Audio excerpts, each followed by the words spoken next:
So this is National 4, National 5 Chemistry. We are on Unit 2 and we are going to be looking at alcohols in this lesson. So in the previous lesson, we were looking at addition reactions, which were whenever we add a small molecule to an alkene by reacting the double bond between two carbon atoms. And when we react an alkene with water to do an addition reaction called a hydration reaction, we form an alcohol. Now in hydration addition reaction, what happens to the water molecule is that it breaks apart and one of the hydrogens joins onto one of the carbons that was involved in the double bond, and the other carbon reacts with an OH group. And we can see that the final product contains that OH group on it, and that OH group is going to be the functional group of alcohols. And you can see that the name of that product is ethanol.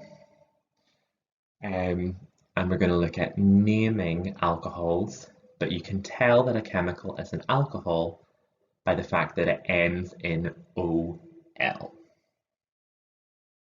So, what are alcohols?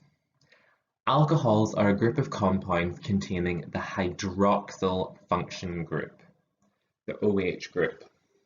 Now remember, hydroxide is the ion, but whenever OH is part of a molecule, it becomes called the hydroxyl functional group.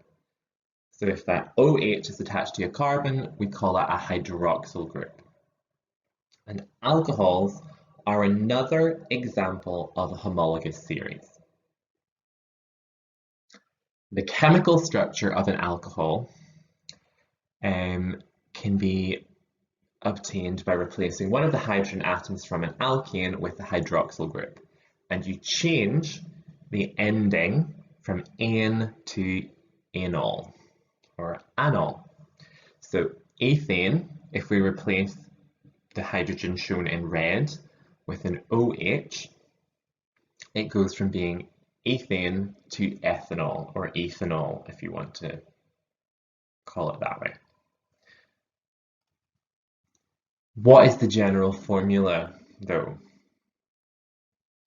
Well, alcohols have the general formula of CnH2n plus 1 OH.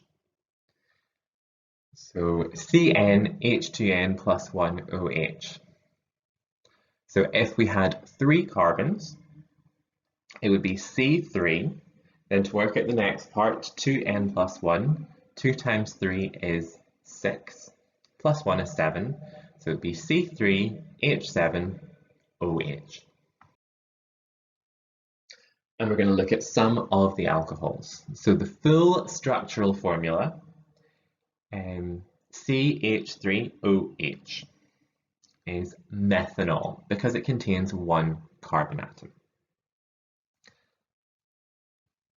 Ethanol is the next one. That is CH3CH2OH for its shortened structural formula, but molecular formula C2H5OH, and then propanol CH3CH2CH2OH is the structural formula and the shortened structural formula, with its molecular formula C3H7OH. Now the uses of alcohols. Alcohols are used as fuels as they are highly flammable and they burn with very clean flames.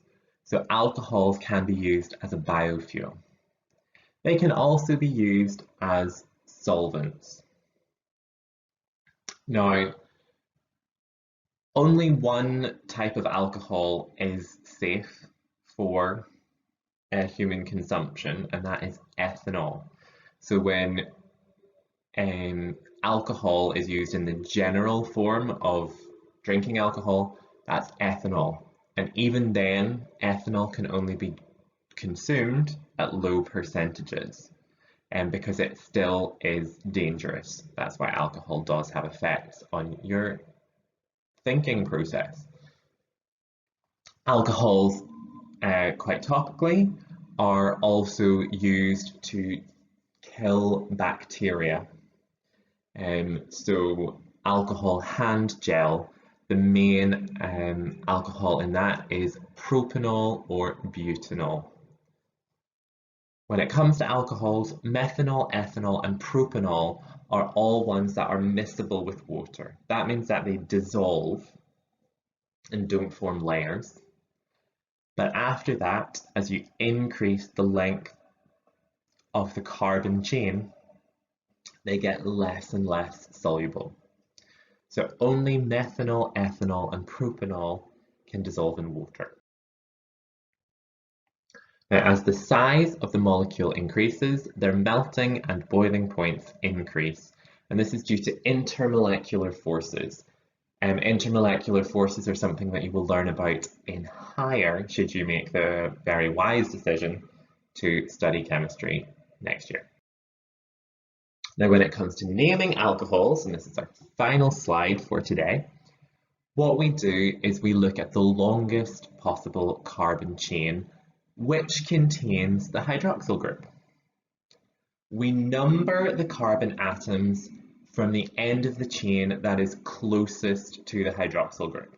And in lots of alcohols, the functional group, the alcohol hydroxyl group, will be on carbon number 1, but it's not necessarily going to be on carbon number 1. And we look in the molecule to see if there are any branches and find out what number of carbon the branch is on and how many carbons are on the branch. And we show the position of the hydroxyl group the same way that we would in an alkene. So we put a number before OL. So for example, that first molecule is propan-1-ol. The longest chain containing hydroxyl has 3 carbons, so that's where we get prop from. The hydroxyl group is on carbon number 1, so it is propan-1-ol. The next one, well, again, the longest chain which has a hydroxyl group as part of it is 3 carbons, but this time the hydroxyl group is on carbon number 2. So that one is propan-2-ol. The final one, well, if we look at the longest chain that has a hydroxyl group attached to it, it's got 1, 2, 3, 4 carbons in it. So it's going to be a bute-based compound, and on that butane one, the hydroxyl group is on carbon number 1. So it's going to be butan-1-ol. However, you can see that we have a branch, and that branch is on carbon number 3, and the branch contains 1 carbon. So that means the branch is going to be a methyl group, and it's on position number 3. So we call that 3-methyl-butan-1-ol. And that's going to be one of the most complicated examples that you would be asked for.